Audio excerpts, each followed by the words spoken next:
আজি 13/7/2024 বৰ্ষৰ প্ৰাতঃ মুৰলী। ওম শান্তি। বাপ দাদা মধুবন।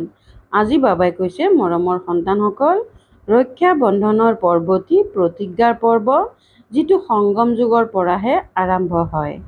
এতিয়া তোমালোকে পবিত্ৰ হোৱাৰ আৰু পবিত্ৰ কৰি তোলাৰ প্ৰতিজ্ঞা কৰা। প্ৰশ্ন: তোমালোকৰ সকলো কাৰ্য কিহৰ আধাৰত সফল হ'ব পাৰে? নাম প্ৰসিদ্ধ কেনেকৈ হ'ব? উত্তৰ: জ্ঞান বলৰ লগতে যদি যোগৰো বল থাকে, তেন্তে সকলোৱে কাৰ্য নিজে কৰিবলৈ সাজু হৈ যাব। যোগ বহুত গুপ্ত। ইয়াৰ দ্বাৰা তোমালোক বিশ্বৰ মালিক হোৱা।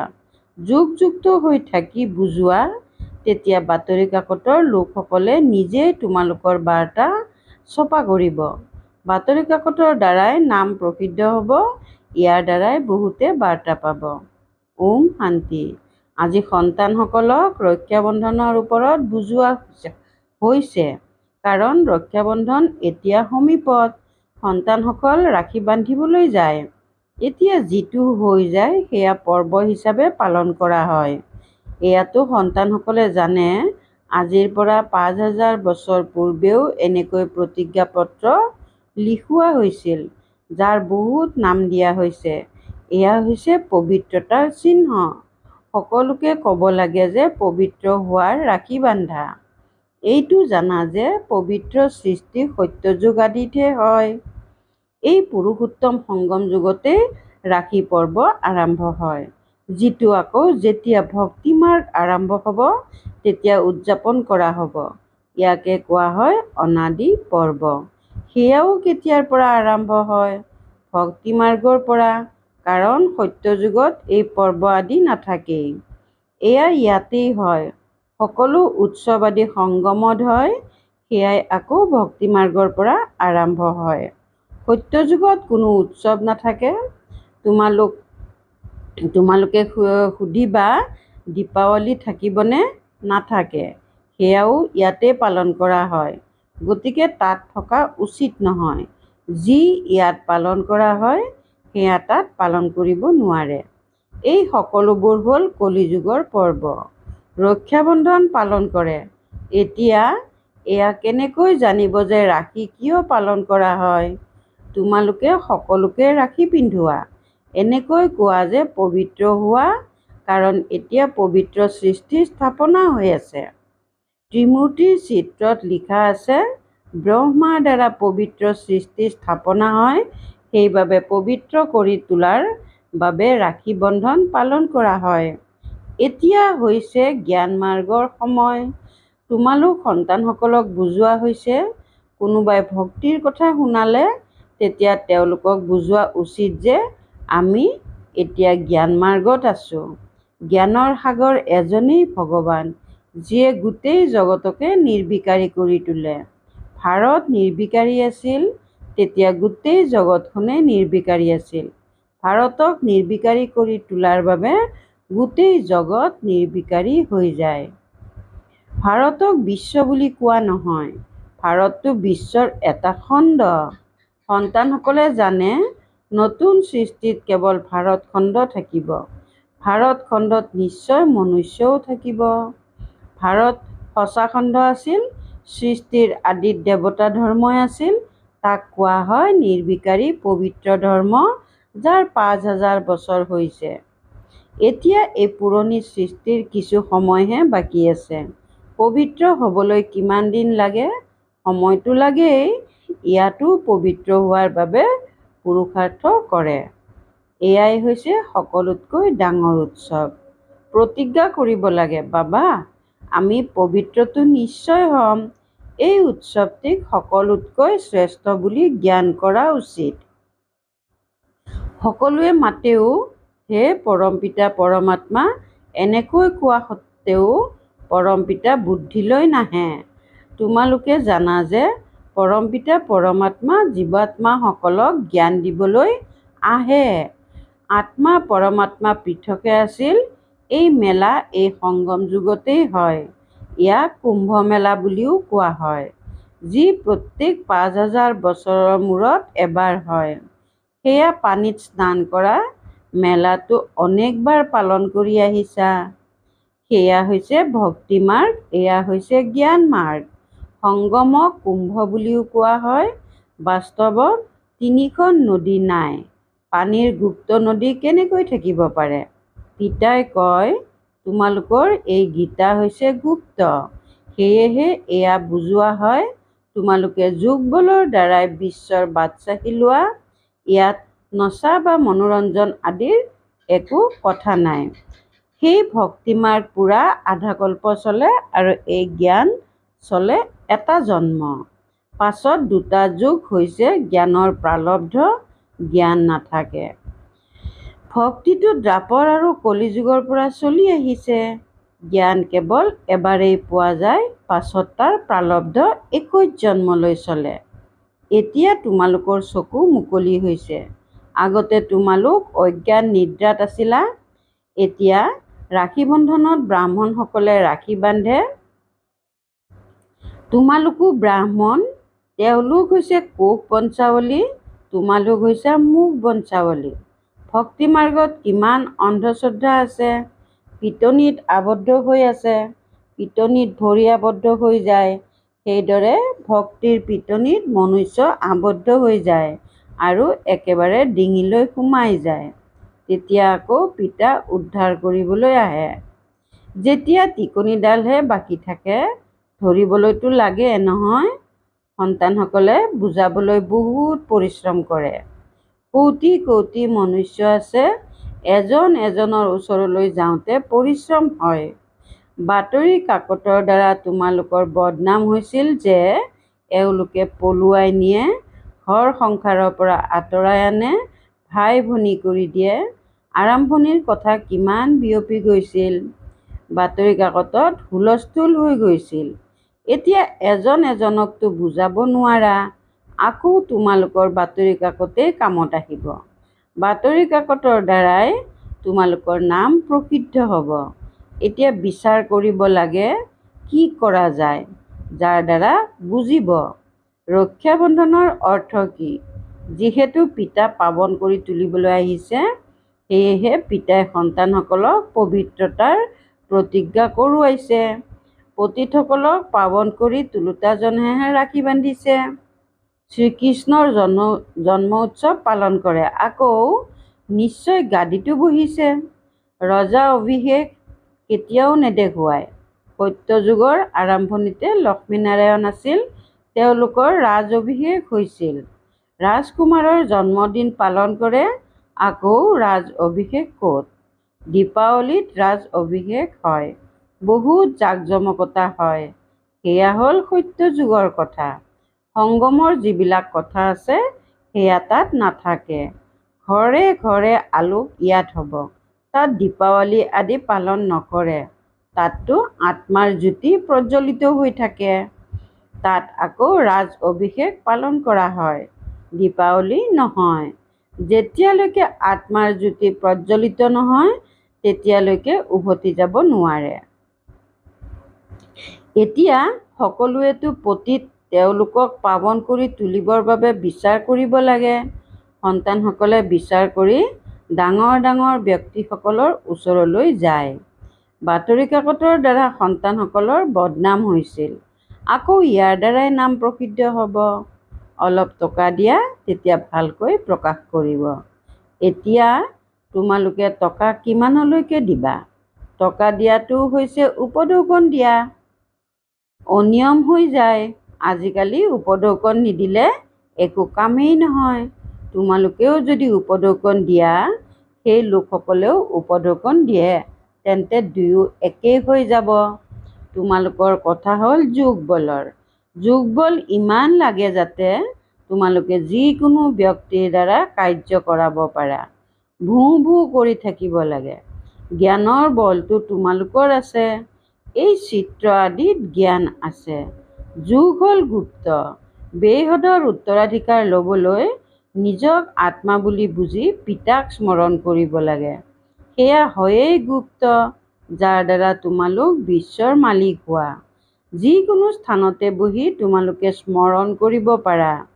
ইয়াত বহি কেৱল যোগ নহয়, সাধনা কৰা হয়। জ্ঞান আৰু স্মৃতি দুয়োটাই সহজ। মাত্ৰ 7 দিনৰ পাঠ্যক্ৰম কৰিলা, বছ, বেছি প্ৰয়োজন নাই।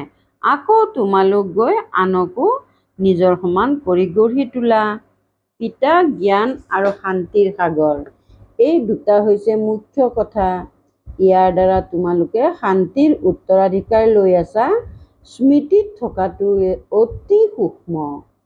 তোমালোক সন্তানসকলে লাগিলে বাহিৰত চক্ৰ লগোৱা, মাথো পিতাক স্মৰণ কৰা। পবিত্ৰ হ'ব লাগে, দৈবী গুণো ধাৰণ কৰিব লাগে। কোনো অৱগুণ থাকিব নালাগে। কাম বিকাৰো হৈছে ডাঙৰ অৱগুণ। পিতাই কয়, এতিয়া তোমালোক পতিত নহবা। যদিও স্ত্ৰী সন্মুখত থাকে, তোমালোকে নিজক আত্মা বুলি বুজি মোক পিতাক স্মৰণ কৰা, দেখিও যেন নেদেখা। মইতো মোৰ পিতাক স্মৰণ কৰোঁ। তেওঁ জ্ঞানৰ সাগৰ, তোমালোকক নিজৰ সমান কৰি তোলে। গতিকে তোমালোকো জ্ঞানৰ সাগৰ হোৱা। এই ক্ষেত্ৰত বিভ্ৰান্ত হ'ব নালাগে।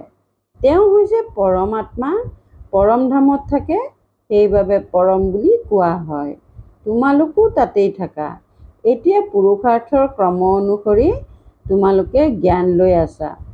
যিসকল সন্মান সহকাৰে উত্তীৰ্ণ হয়, তেওঁলোকক কোৱা হ'ব যে সম্পূৰ্ণ জ্ঞানৰ সাগৰ। পিতাও জ্ঞানৰ সাগৰ, তোমালোকো জ্ঞানৰ সাগৰ। আত্মাৰ কোনো সৰু বৰ নাথাকে। পৰম পিতাও কোনো ডাঙৰ নহয়। এয়া যি 1000 সূৰ্যতকৈও তেজোময় বুলি কয়, এয়া সকলো মিছা কথা। যিটো ৰূপত বুদ্ধিৰে স্মৰণ কৰে, তাৰেই সাক্ষাৎকাৰ হৈ যায়। এই ক্ষেত্ৰত বিবেকৰ প্ৰয়োজন। আত্মাৰ সাক্ষাৎকাৰ বা পৰমাত্মাৰ সাক্ষাৎকাৰৰ কথা এটাই হৈ যায়। পিতাই উপলব্ধি কৰাইছে, ময়েই পতিত পাৱন জ্ঞানৰ সাগৰ হওঁ। সময়ত আহি সকলোৰে সদ্গতি কৰোঁ। আটাইতকৈ বেছি ভক্তি তোমালোকে কৰিছা, আকৌ পিতাই তোমালোককহে পঢ়ায়। ৰক্ষা বন্ধনৰ পাছত শ্ৰীকৃষ্ণ জন্মাষ্টমী হয়, তাৰ পাছত দশহৰা। বাস্তৱত দশহৰাৰ আগতেতো শ্ৰীকৃষ্ণ আহিব নোৱাৰে। দশহৰা আগতে হ'ব লাগে, পাছত শ্ৰীকৃষ্ণ আহিব লাগে। এই হিচাপো তোমালোকে উলিয়াবা। প্ৰথমতেতো তোমালোকে একো বুজি পোৱা নাছিলা। এতিয়া পিতাই কিমান বুদ্ধিমান কৰি তুলিছে। শিক্ষকেও বুদ্ধিমান কৰি নুতুলে জানো? এতিয়া তোমালোকে জানা যে ভগৱান হৈছে বিন্দু স্বৰূপ। বৃক্ষ কিমান ডাঙৰ, আত্মাসকল ওপৰত বিন্দু ৰূপত থাকে। মৰমৰ সন্তানসকলক বুজোৱা হৈছে, প্ৰকৃততে 1 ছেকেণ্ডত বুদ্ধিমান হোৱা উচিত। কিন্তু এনেকুৱা পাথৰ বুদ্ধিৰ যে বুজিয়েই নাপায়। নহ'লেতো 1 ছেকেণ্ডৰ কথা। হ্ৰদৰ পিতাটো প্ৰতিটো জন্মতে নতুন পোৱা যায়। এই বেহদৰ পিতাটো এবাৰেই আহি 21 জন্মলৈ উত্তৰাধিকাৰ দিয়ে। এতিয়া তোমালোকে বেহদৰ পিতাৰ পৰা বেহদৰ উত্তৰাধিকাৰ লৈ আছা, আয়ুসো দীঘলীয়া হৈ যায়। এনেকুৱা নহয় যে 21 জন্মলৈ এজনেই পিতা থাকিব, নহয়। তোমালোকৰ আয়ুস বৃদ্ধি হৈ যায়। তোমালোকে কেতিয়াও দুখ নেদেখা। অন্তিমত তোমালোকৰ বুদ্ধিত এই জ্ঞানেই থাকিবগৈ। পিতাক স্মৰণ কৰিব লাগে আৰু উত্তৰাধিকাৰ ল'ব লাগে, বছ, সন্তান জন্ম হ'ল আৰু উত্তৰাধিকাৰী হ'ল। পিতাক জানিছা, গতিকে পিতাক উত্তৰাধিকাৰক স্মৰণ কৰা। পবিত্ৰ হোৱা, দৈবী গুণ ধাৰণ কৰা। পিতা আৰু উত্তৰাধিকাৰ কিমান সহজ। লক্ষ্য উদ্দেশ্যও সন্মুখত আছে। এতিয়া সন্তানসকলে বিচাৰ কৰিব লাগে, আমি বাতৰি কাকতৰ দ্বাৰা কেনেকৈ বুজাম? ত্ৰিমূৰ্তিৰ চিত্ৰও দিব লাগে, কিয়নো বুজোৱা হয় ব্ৰহ্মাৰ দ্বাৰা স্থাপনা। ব্ৰাহ্মণসকলক পবিত্ৰ কৰি তুলিবলৈ পিতা আহিছে, সেইবাবে ৰাখি বন্ধায়।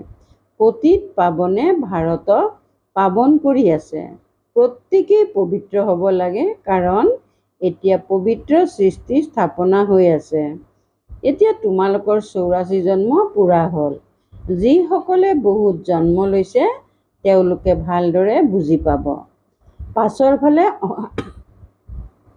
পাছৰ ফালে অহাসকলৰ ইমান আনন্দ নাথাকিব, কিয়নো ভক্তি কমকৈ কৰিছে। ভক্তিৰ ফল দিবলৈ পিতা আহে। ভক্তি কোনে বেছিকৈ কৰিছে এয়াও তোমালোকে জানা। প্ৰথম নম্বৰত তোমালোকেই আহিছা। তোমালোকে অব্যভিচাৰী ভক্তি কৰিছা। তোমালোকেও নিজক সোধা, আমি বেছি ভক্তি কৰিছোঁ নে এওঁ কৰিছে? যিসকলে আটাইতকৈ তীক্ষ্ণ সেৱা কৰে নিশ্চয় তেওঁলোকে বেছি ভক্তিও কৰিছে। বাবাইতো নাম লিখে, কুমাৰকা দাদী প্ৰকাশমণি, জনক দাদী জানকী, মনোহৰ দাদী মনোহৰ ইন্দ্ৰা, গুলজাৰ দাদী হৃদয়মোহিনী আছে। ক্ৰমানুসৰিতো হয়েই, ইয়াত ক্ৰম নম্বৰ অনুসৰি বহুৱাব নোৱাৰি। সেয়েহে বিচাৰ কৰিব লাগে ৰক্ষা বন্ধনৰ বিষয়ে বাতৰি কাকতত কেনেকৈ প্ৰকাশ কৰা যায়। সেয়াতো ঠিক আছে, মন্ত্ৰী আদিৰ ওচৰলৈ যায় ৰাখি বান্ধে, কিন্তু তেওঁলোক পবিত্ৰতো নহয়। তোমালোকে কোৱা পবিত্ৰ হোৱা, তেতিয়া পবিত্ৰ সৃষ্টি স্থাপনা হৈ যাব। ৬৩ জন্ম বিকাৰী হৈছা, এতিয়া পিতাই কয় এই অন্তিম জন্ম পবিত্ৰ হোৱা, খোদাক স্মৰণ কৰা, তেতিয়া তোমালোকৰ শিৰত যি পাপৰ বোজা আছে সেয়া আঁতৰি যাব। ভাল বাৰু, অতি মৰমৰ কল্পৰ পাছত পুনৰাই মিলিত হোৱা সন্তানসকলৰ প্ৰতি মাতা পিতা বাপ দাদাৰ স্নেহপূৰ্ণ স্মৰণ আৰু সুপ্ৰভাত। আত্মিক পিতাৰ আত্মিক সন্তানসকলক নমস্কাৰ। ধাৰণাৰ বাবে মুখ্য সাৰ ১ নম্বৰ, সন্মান সহকাৰে উত্তীৰ্ণ হ'বলৈ পিতাৰ সমান জ্ঞানৰ সাগৰ হ'ব লাগে। ভিতৰত যদি কিবা অৱগুণ আছে সেয়া পৰীক্ষা কৰি দূৰ কৰিব লাগে। শৰীৰক দেখিও শৰীৰক নাচাই আত্মা বুলি নিশ্চয় কৰি আত্মাৰ লগত কথা পাতিব লাগে। ২ নম্বৰ, যোগ বল ইমান জমা কৰিব লাগে যাতে নিজৰ প্ৰতিটো কাম সহজ হৈ যায়। বাতৰি কাকতৰ দ্বাৰা প্ৰত্যেকক পাৱন হোৱাৰ বাৰ্তা দিব লাগে। নিজৰ সমান কৰি গঢ়ি তোলাৰ সেৱা কৰিব লাগে। বৰদান, দেহবোধক দেহী অভিমানী স্থিতিলৈ পৰিৱৰ্তন কৰোঁতা বেহদৰ বৈৰাগী হোৱা। দেহবোধক দেহী অভিমানী স্থিতিলৈ পৰিৱৰ্তন কৰোঁতা বেহদৰ বৈৰাগী হোৱা। আগবাঢ়ি গৈ থাকোঁতে যদি বৈৰাগ্য খণ্ডিত হয় তেন্তে তাৰ মুখ্য কাৰণ হৈছে দেহবোধ। যেতিয়ালৈকে দেহবোধৰ বৈৰাগ্য নজন্মে তেতিয়ালৈকে কোনো কথাৰ বৈৰাগ্য সদাকালৰ বাবে থাকিব নোৱাৰে। সম্বন্ধৰ পৰা বৈৰাগ্য, এয়া কোনো ডাঙৰ কথা নহয়। সেয়াতো জগততো বহুতৰে বৈৰাগ্য জন্মি যায়, কিন্তু ইয়াত দেহবোধৰ যি ভিন্ন ভিন্ন ৰূপ আছে সেয়া জানি দেহবোধক দেহী অভিমানী স্থিতিলৈ পৰিৱৰ্তন কৰি দিয়া, এয়া হৈছে বেহদৰ বৈৰাগী হোৱাৰ বিধি। শ্লোগান, সংকল্পৰূপী খোজ শক্তিশালী হ'লে কলীয়া ডাৱৰৰ দৰে পৰিস্থিতিও পৰিৱৰ্তন হৈ যাব। সংকল্পৰূপী খোজ শক্তিশালী হ'লে কলীয়া ডাৱৰৰ দৰে পৰিস্থিতিও পৰিৱৰ্তন হৈ যাব। ওম শান্তি। পৰোপকাৰৰ ভাৱনাৰে সম্পন্ন হৈ অপকাৰীৰো উপকাৰ কৰিবলৈ আজিৰ অব্যক্ত সংকেত। অতি পাপ আত্মা, অতি অপকাৰী আত্মা, বগলীৰ প্ৰতিও বিতৃষ্ণা থাকিব নালাগে, ঘৃণা কৰিব নালাগে, নিৰাদৰ কৰিব নালাগে। বিশ্ব কল্যাণকাৰী স্থিতিত স্থিত হৈ দয়াশীল হৈ পুতৰ ভাৱনা ৰাখি সেৱাৰ সম্বন্ধ বুলি বুজি সেৱা কৰা। যিমানে আশা হেৰুৱাই পেলোৱাৰ সেৱা কৰিবা সিমানেই পুৰস্কাৰৰ অধিকাৰী হ'বা আৰু প্ৰসিদ্ধ বিশ্ব কল্যাণকাৰী বুলি গায়ন হ'ব। শান্তি প্ৰতিষ্ঠাপকৰ পুৰস্কাৰ ল'বা। ওম শান্তি।